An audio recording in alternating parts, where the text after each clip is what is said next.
Hello दोस्तों, आज हम लोग बात करने वाले हैं जेनेटिकल डिसऑर्डर के बारे में। देखो, हमारा ये जो जेनेटिकल डिसऑर्डर है ये किस वजह से हो सकता है, तो इसके दो कारण हो सकते हैं। या तो आपके जीन के अंदर कोई डिसऑर्डर आ जाए या फिर आपके क्रोमोसोम के अंदर कोई डिसऑर्डर आ जाए। तो ये जो हमारा जेनेटिकल डिसऑर्डर है बेसिकली दो कैटेगरी में ग्रुप किया गया है।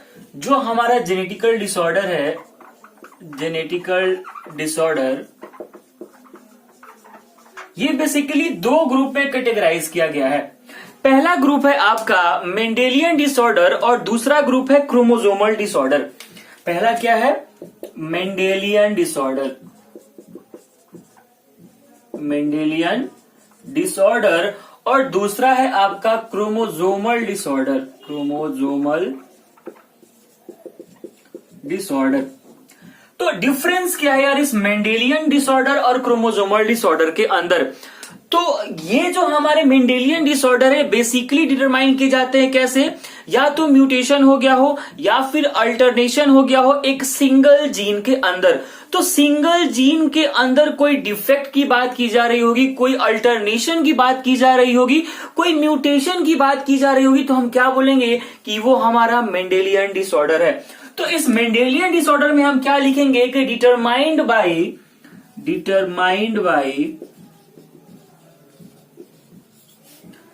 अल्टरनेशन, या फिर इसी को क्या बोल सकते हो, म्यूटेशन। किसके अंदर? In the single gene. किसके अंदर? सिंगल जीन के अंदर, इन द सिंगल जीन। लेकिन जब क्रोमोसोमल डिसऑर्डर के बारे में बात करते हैं तो क्या बोलते हैं कि ये किस वजह से होता है? या तो एक्सेस या फिर एबनॉर्मल अरेंजमेंट ऑफ वन और मोर क्रोमोसोम। क्रोमोसोम के अंदर कोई डिफेक्ट आ जाए, उनके अरेंजमेंट के अंदर कोई डिफेक्ट आ जाए, उसको हम क्या बोलते हैं कि वो है हमारा क्रोमोसोमल डिसऑर्डर। और नाम से भी पता चल रहा है यार आपको कि जीन के अंदर डिफेक्ट आया तो genetic Mendelian disorder single gene के अंदर, और क्रोमोसोम्स के अंदर उनके अरेंजमेंट में डिसऑर्डर आ जाए तो उसको हम लोग क्या बोलेंगे? Chromosomal disorder. तो इस क्रोमोसोमल डिसऑर्डर में हम क्या लिखेंगे कि कॉज्ड ड्यू टू एब्सेंस, या फिर इसको क्या बोल सकते हो? एब्सेंस और एक्सेस। क्या एक्सेस? एबनॉर्मल अरेंजमेंट, या फिर इसको क्या बोल सकते हो? Abnormal arrangement of one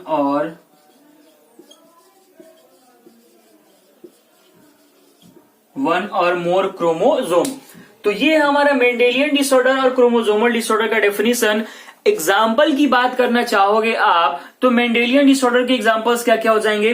haemophilia, cystic fibrosis, sickle cell anaemia, phenyl ketonuria, thalassaemia, alkaptonuria. ये सारे कौन से डिसऑर्डर है? आपके मेंडेलियन डिसऑर्डर है। क्रोमोसोमल डिसऑर्डर की बात करोगे तो उनके बारे में हम बाद में बात करेंगे, ठीक। अभी फिलहाल हम किसके बारे में बात करने वाले हैं? पहले मेंडेलियन डिसऑर्डर के बारे में। इस वीडियो में किसके बारे में बात करेंगे? मेंडेलियन डिसऑर्डर के बारे में। और अगले वीडियो में हम किसके बारे में बात कर रहे होंगे? क्रोमोसोमल डिसऑर्डर के बारे में। इसमें हम डाउन सिंड्रोम के बारे में पढ़ेंगे, टर्नर सिंड्रोम के बारे में पढ़ेंगे, ठीक। तो इसको नोट करेंगे आप। फिर मैं आपको मेंडेलियन डिसऑर्डर का एक लिस्ट दे रहा हूं, उसके बाद से हम बात करने वाले हैं एक एक करके। तो एक बार लिख लेते हैं क्या कि हमारे मेंडेलियन डिसऑर्डर कौन कौन से हैं। पहला क्या है? हीमोफीलिया। दूसरा किसके बारे में हम देख रहे होंगे? Cystic fibrosis.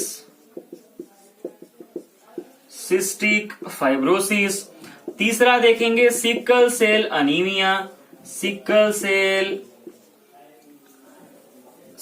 Cell anaemia. फिर हम देख रहे होंगे फिनाइल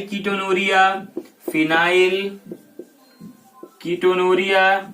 फिर हम देख रहे होंगे थोड़ा सा अल्केप्टोन्यूरिया के बारे में, ठीक। फिर हम देखेंगे थैलेसीमिया के बारे में। तो ये कुछ कॉमन डिसऑर्डर्स है मेंडल के, जिनके बारे में हम बात करने वाले हैं। इसको नोट करेंगे और सबसे पहले हम बात करने वाले हैं किसके बारे में, आई थिंक हीमोफीलिया के बारे में। और एक खास बात मैं बता दूं आपको क्या, कि ये जितने डिसऑर्डर होते हैं ना, ये डोमिनेंट भी हो सकते हैं और रेसेसिव भी हो सकते हैं। तो क्या लिखूंगा इसके बारे में मैं, कि मे बी डोमिनेंट और रेसेसिव। डोमिनेंट हो सकते हैं या फिर वो रेसेसिव भी हो सकते हैं। आपके एग्जाम में जो क्वेश्चन पूछ जाता है, आपकी जो एनसीईआरटी बात करती है, हम बस वही बात करेंगे, ज्यादा इधर उधर की बातें नहीं करेंगे। इसको नोट करेंगे, फिर हम बढ़ते हैं हीमोफीलिया की तरफ। तो सबसे पहले देखते हैं हम किसके बारे में, हीमोफीलिया के बारे में। सबसे पहले किसके बारे में देखने वाले हैं हम, हीमोफीलिया के बारे में। एनसीईआरटी भी सबसे पहले हीमोफीलिया के बारे में ही बात करती है। एग्जाम में जो सबसे पहला क्वेश्चन पूछा जाता है आपसे क्या, कि ये जो हीमोफीलिया है क्या ये डोमिनेंट डिजीज है या फिर रेसेसिव डिजीज है, तो आप क्या बोलोगे कि ये एक सेक्स लिंक्ड रेसेसिव डिसऑर्डर है। ये कैसा डिसऑर्डर है, सेक्स लिंक्ड रेसेसिव डिसऑर्डर। ठीक, पहला क्वेश्चन हो गया। दूसरा क्वेश्चन आपसे पूछा जाता है, ये एक और इसका नाम है यार, क्रिस क्रॉस इनहेरिटेंस। क्या नाम है इसका, क्रिस क्रॉस इनहेरिटेंस। ठीक है, और एक नाम इसको क्या बोलते हैं हम, ब्लीडर्स डिजीज। क्या बोलते हैं, ब्लीडर्स डिजीज भी बोलते हैं। तो हमने क्या बोला इसको, ब्लीडर्स डिजीज भी बोला।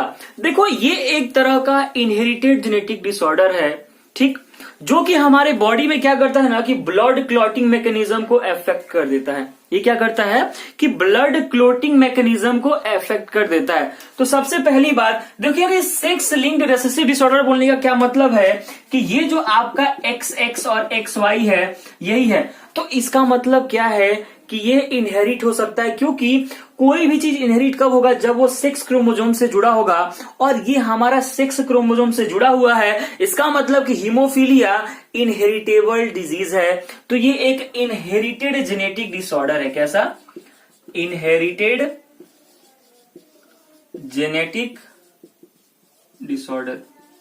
ये एक इनहेरिटेड जेनेटिक डिसऑर्डर है, जिसके वजह से क्या होता है, डिसऑर्डर है that impairs the body ability, impairs the body ability to make blood clots, ability to make, मतलब कि ब्लड क्लॉट होने नहीं देता है ये डिजीज। इसके वजह से क्या होगा कि हमारा ब्लीडिंग स्टॉप ही नहीं होगा। हमारा ब्लीडिंग क्या है, स्टॉप नहीं होगा। जब आप बात करते हो ना यार इस, एक सेकेंड, तो क्या है, ये ब्लड क्लॉटिंग मैकेनिज्म को इफेक्ट करता है। इससे क्या होगा, देखो ब्लड क्लॉट किसको बोलते हैं, कि a process needed to stop bleeding. मान लो कहीं तुम्हारे हाथ पे कट लग गया है और वहां से खून निकल रहा है, उस खून को रोकना है, तो मतलब क्या है, वहां पे ब्लड को क्लॉट करना है। लेकिन जब किसी को हीमोफीलिया हो जाए ना, तो उसके अंदर ब्लड जल्दी रुकता नहीं है, बहुत देर तक ब्लीडिंग होने लगता है। तो हीमोफीलिया का ये एक खतरनाक चीज है। तो इसमें क्या होगा, ब्लड क्लॉट जब हमारा एबल हो जाएगा, अच्छे से काम नहीं करेगा, तो क्या होगा, लॉन्गर ब्लीडिंग, ज्यादा देर तक ब्लीडिंग होने लगेगा, लॉन्गर ब्लीडिंग होगा। ठीक, ये एक प्रॉब्लम है इस हीमोफीलिया में।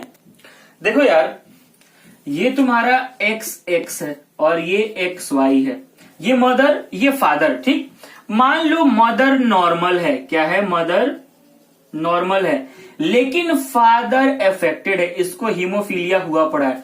होगा क्या, जो इसका प्रोजनी बनेगा ना, जो इसका प्रोजनी बनेगा, यहां से कोई ना कोई कॉम्बिनेशन X और XH आएगा। तो देखो ये हीमोफीलिक नहीं होगा, लेकिन कैरियर होगा। तो हम क्या बोलेंगे इसको, अनएफेक्टेड कैरियर फीमेल। अब ये क्या कर सकती है कि आने वाले सन को हीमोफीलिया करवा सकती है। कैसे, इसको नोट करेंगे, फिर मैं वीडियो पॉज कर लेंगे, आप इसको नोट करेंगे। मैं क्या बोलना चाह रहा हूं वो अभी आपको समझ आ जाएगा।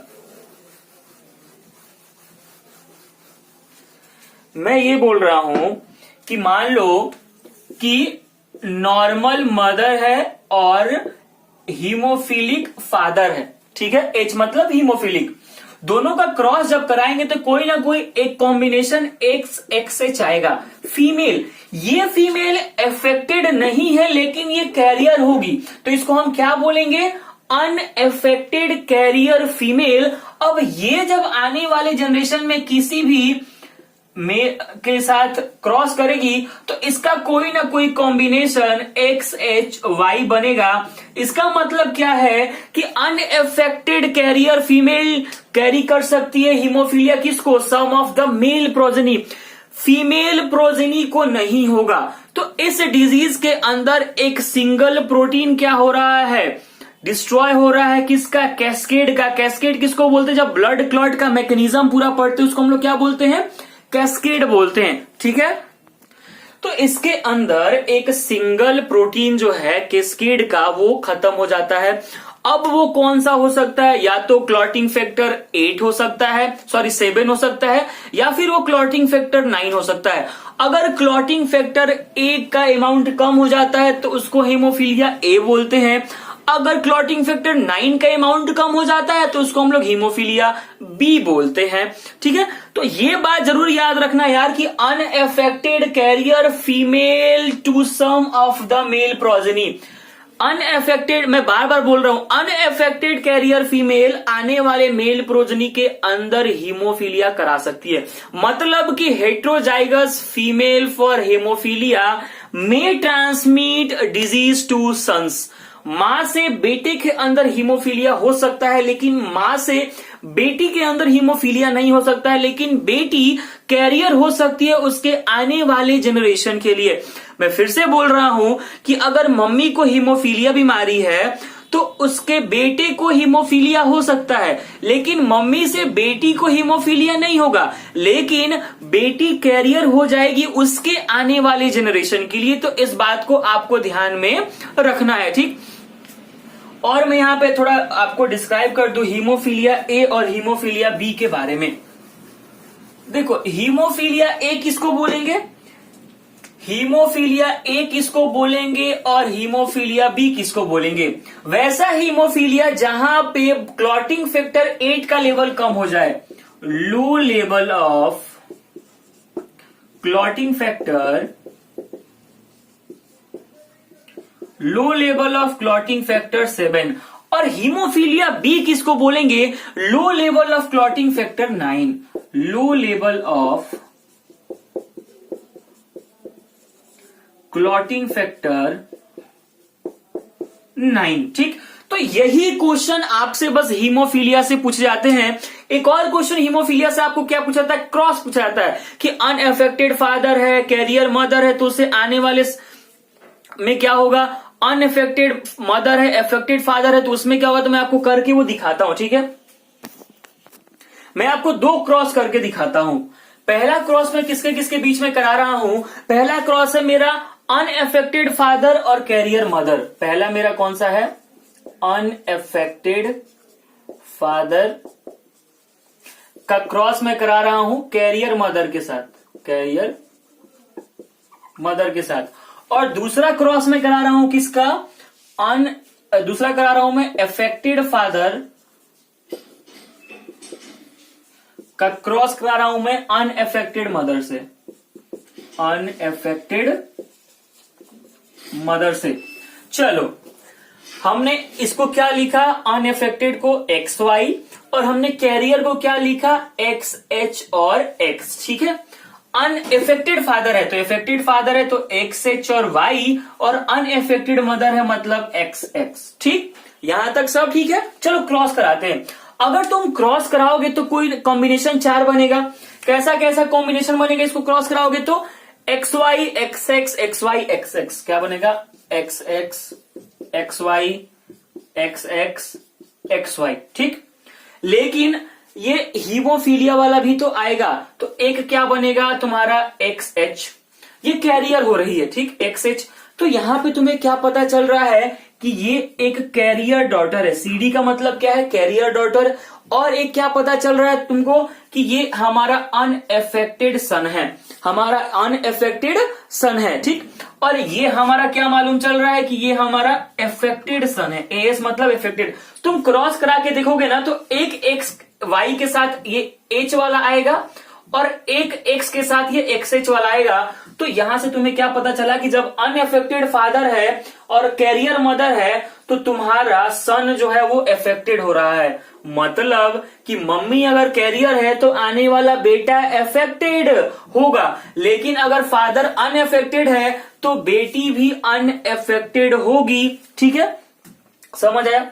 यहां पे क्या मामला है कि अफेक्टेड फादर है मतलब एक्स एच, अनअफेक्टेड मदर है मतलब एक्स एक्स, नॉर्मल है, ठीक। अनअफेक्टेड फादर था, अब क्या होगा कि ये जो अफेक्टेड फादर है एक्स एच वाई और अनअफेक्टेड मदर है एक्स एस, इनके बीच में जब क्रॉस कराओगे तो क्या होगा, एक बनेगा एक्स एच एक्स, एक बनेगा तुम्हारा एक्स वाई, एक बनेगा तुम्हारा एक्स एच एक्स और एक बनेगा तुम्हारा एक्स वाई, ठीक।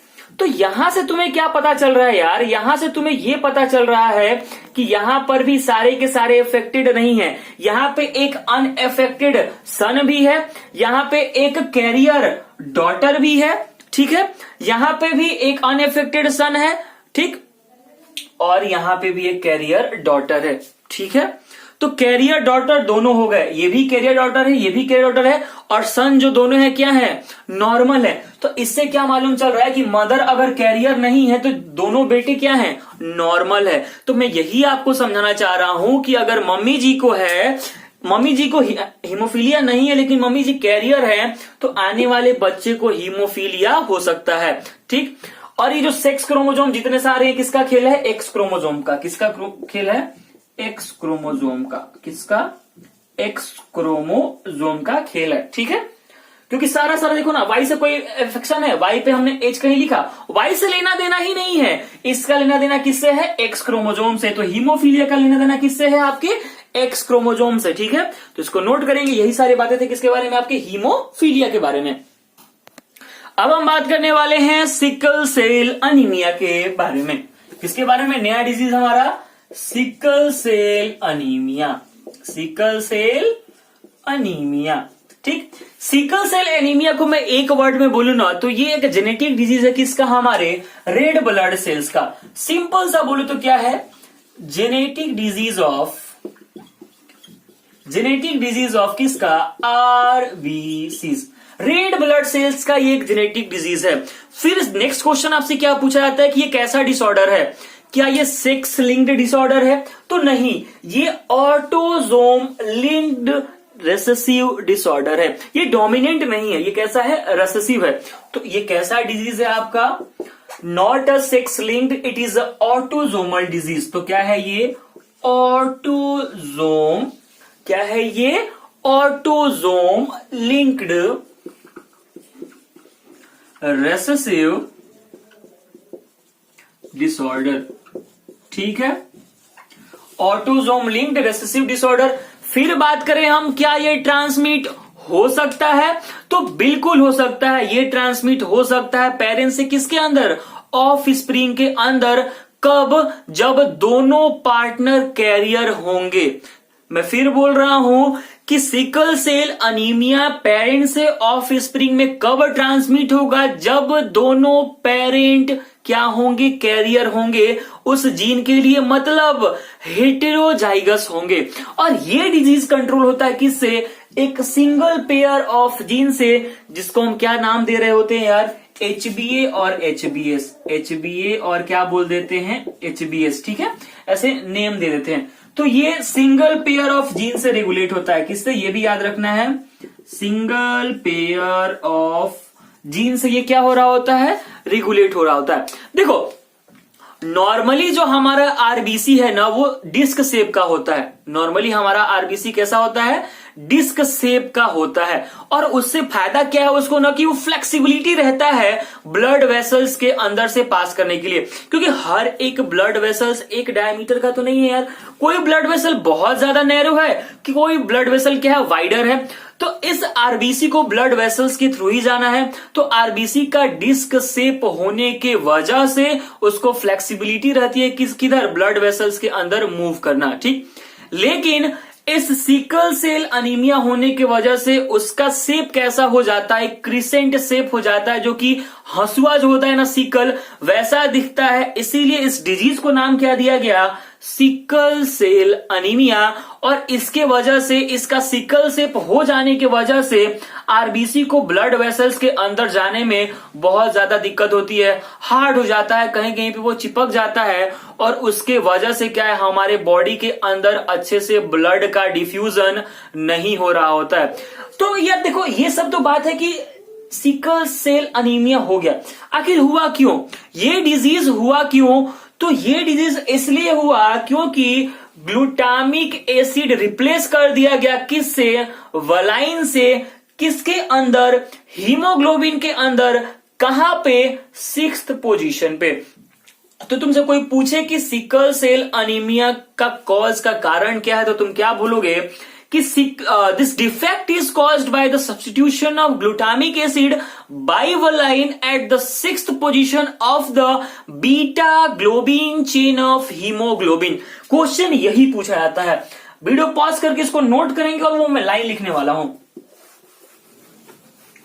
लाइन कौन सा है,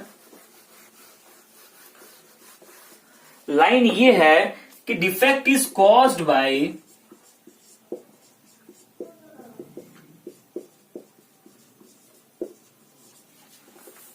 substitution of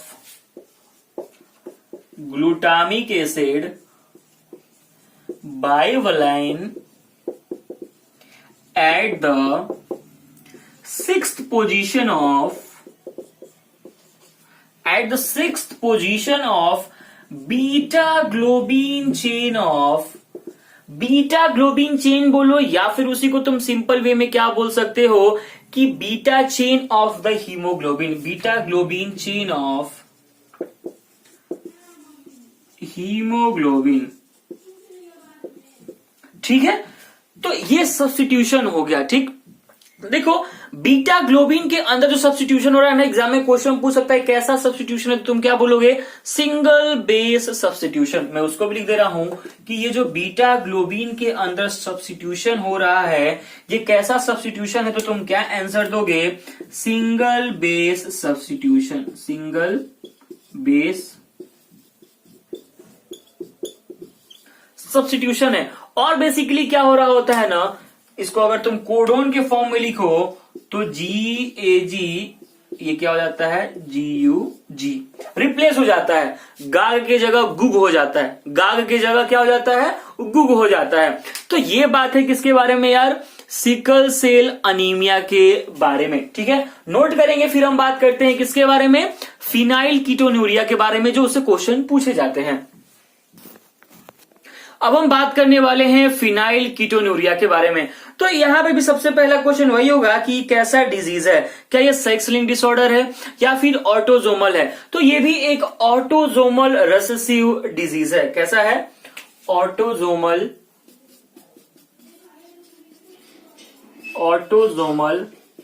रिसेसिव ट्रेट या फिर डिसऑर्डर है, ठीक। इनबॉर्न एरर ऑफ मेटाबॉलिज्म, जन्म से ही होने लगता है, ठीक है। बात करें कि ये होता क्यों है फिनाइल कीटोन्यूरिया, तो जो भी इंडिविजुअल के अंदर एक एंजाइम होता है वो एब्सेंट हो जाता है, उसके वजह से फिनाइल एलानिन कन्वर्ट किस में हो जाता है, टायरोसिन में।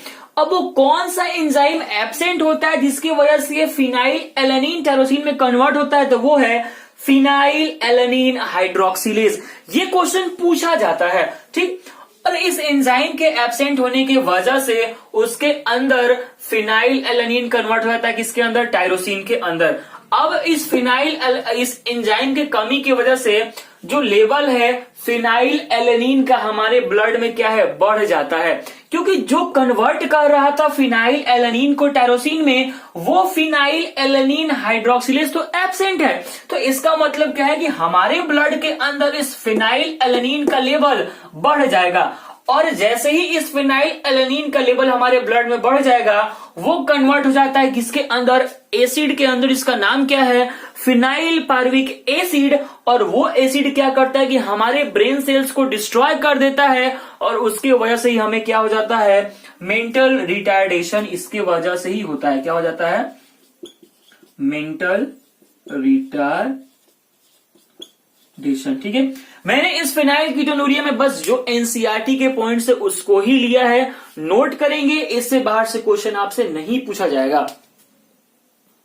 अब बात करते हैं इसके बारे में कि एनसीईआरटी इस बीमारी के बारे में जिक्र करता है, बस नाम दिया है थैलेसीमिया, जिसको हम लोग कूलीज एनीमिया भी बोलते हैं। ये होता क्यों है कि जो अल्फा और बीटा चेन है हीमोग्लोबिन का, उसके अंदर डिफेक्ट आ जाता है। मेनली किसके अंदर आता है, बीटा चेन के अंदर।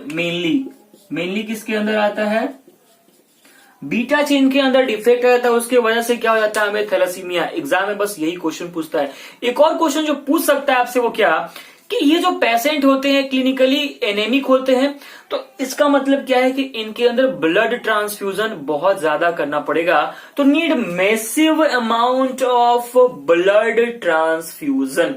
तो ये हमारे यार जेनेटिकल डिसऑर्डर का बस एक पार्ट, जो कौन था, मेंडेलियन डिसऑर्डर। आज की वीडियो में बस इतना ही। अगली वीडियो में हम बात करेंगे किसके बारे में, क्रोमोसोमल डिसऑर्डर के बारे में। तब तक कोई डाउट हो कमेंट सेक्शन में जाओ, #कुश बायो अकेडमी पे डाउट पूछो। वीडियो अच्छा लगा हो तो वीडियो को लाइक करो, कमेंट करो, और चैनल सब्सक्राइब नहीं किया है चैनल को सब्सक्राइब भी जरूर कर ले। सो मिलते हैं अगले वीडियो में, तब तक के लिए stay safe, stay home, all the best.